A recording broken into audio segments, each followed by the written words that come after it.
na ang lawas ni Facundo. And now he's still missing. Ang ako ang lolo is missing. So kagabi, nag-uban ni sa ako ang igagaw, ningon siya, kibaw ka, kana imuhang lolo, gikuha na sa imong mga kontrabaw niya, mo na ilang ginagamit nga pandaot sa imo. So, until now, we are searching for Facundo Duterte. Missing. Doon na may reward na 10,000 pesos sa mga mga ko gabinuang. Yun na pangitan na mo ang lolo. Asan na si Facundo Duterte, ang iyahang pangalan. Wala na yung problema kay Zoila. Kay Tua baya siya. I saw her baya in Queen City. So muna siya ang nahitabo sa ako kagahapon. Kay ba mubo raman ni ang ato ang programa no. Sayo-sayo pa man. Nakakape man mo kay nakakita man ko sa kape dito sa entrance. Mag-istorya ako sa inyo ha. Kung sa inyo itabo sa ako kagahapon, July 16. Niya na may dinhi kay mag-closing me sa palarong pambansa. Samtang nag-andam ko para sa July 17, nagtanaw ko sa mapa sa Cebu. Ipangita na ko ang Carmen. Kita na ko silingan ra sila sa Danao. Ang ako ang kagikan, ako ang ginikanan, gikan ni sa latanan sa Cebu o sa Region 7 o sa Region 8. Kaniadto, asa sila gikan, ang ako ang maternal grandfather, gikan siya sa Hilongos, Leyte. Ang ako ang maternal grandmother, gikan siya sa Tuburan, Cebu. Ang ako ang paternal grandfather, gikan siya sa Danao.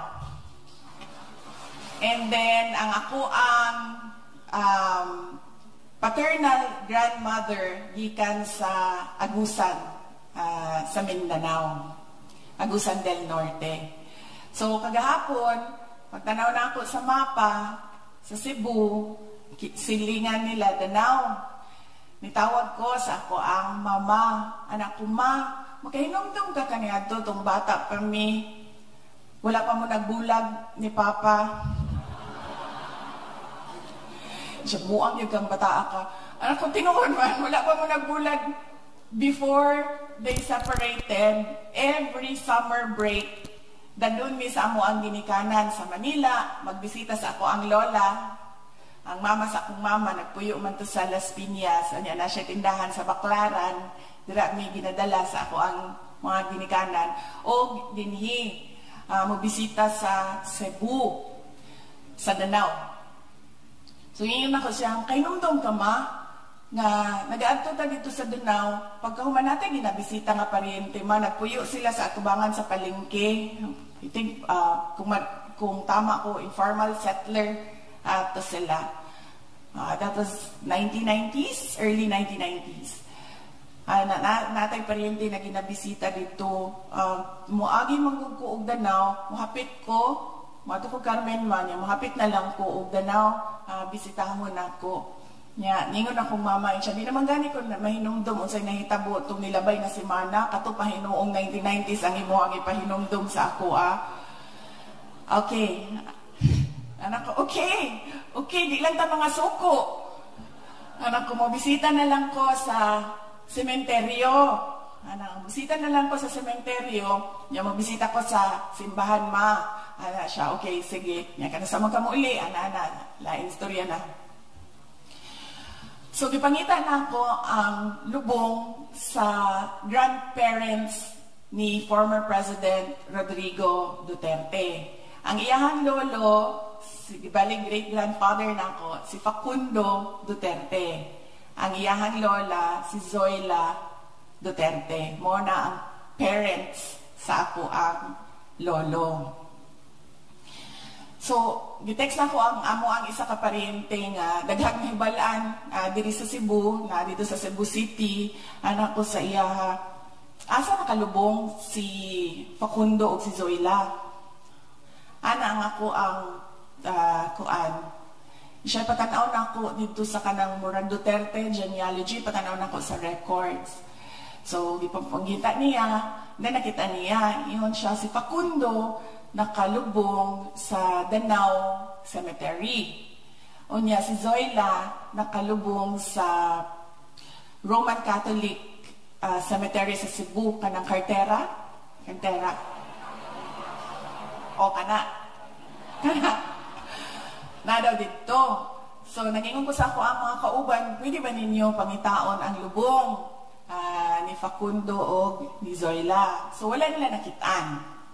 Wala nila nakitaan diri sa Danao, wala nila nakitaan dito sa wala nila nakitaan dito. So, gitext ako ang mga ubang igagaw. Anak ko, si kumpangita o patay kagahapon. Anak ko kay sa akong igagawin ko, kay magkahinom-tom ka kay nga natay gilubong kani adto dugay na. Niyan ako nga, asa ganito kay niya, kinsa ganito atong gilubong, siya tiyo man to nato ang ato ang gilubong. Ay ko, okay, asa si kuan Facundo o si Zoila.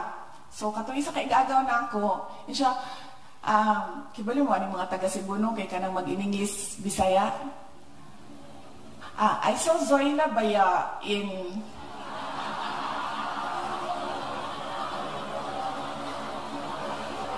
kaya mo, peculiar na siya sa Cebu. Sa Davao po, ang mga batanon dito, mag-Tagalog, Bisaya. Lahi po sila dito. Tagalog, Bisaya po ilaha dito. So, si Zoila Baya, I saw her dito sa Kuan. Nakitaan daw niya sa Queen City Memorial Gardens. Oo. Yan ako kay, si Facundo kay, asa? Tapos yan na siya, I don't know Baya, but maybe you can ask. So nangutana po ko sa akong isa kaigagaw. And ko, si Red ba? Si board member, Red. Anak ko Red, asa si Facundo Red? Yan na siya nga, wala ba ako kibalo? Yan na siya, pero ang anak nila, naasa doon sa lubong ni Mama. Niyan ako, okay. Niyan ako, sige lang. Niyan ako, mabisita man ko sa kuan, sa Danao Uma. Makita lang taong bisita ko kay Tia Elipod. Iyahang mama ni Ren. So, kagabi, nagsige ko guna-huna. Nagsige ko basa sa mga text, sa messages. Pagaman, nag-text tong isa na ko kay Gagaw, niingon siya, kibalo ka, nagtanang-tanang ko ba, July 16 ang death anniversary ni Facundo. Kagahapon. Yan ako sa ako ang igagaw. Kebaw ka, wala biyagib ko nangitaan na niya sukad. Karon ragib ko nangitaan na niya. Tingali ginapapangita ko niya sa iyahang lawas. Asa na ang lawas ni Facundo. And now he's still missing. Ang ako ang lolo is missing. So kagabi, nag-uban mi sa ako ang igagaw. Ningon siya, kebaw ka, kana imuhang lolo, gikuha na sa imong mga kontrabaw niyo mo na ilaha ginagamit nga pandaot sa imo.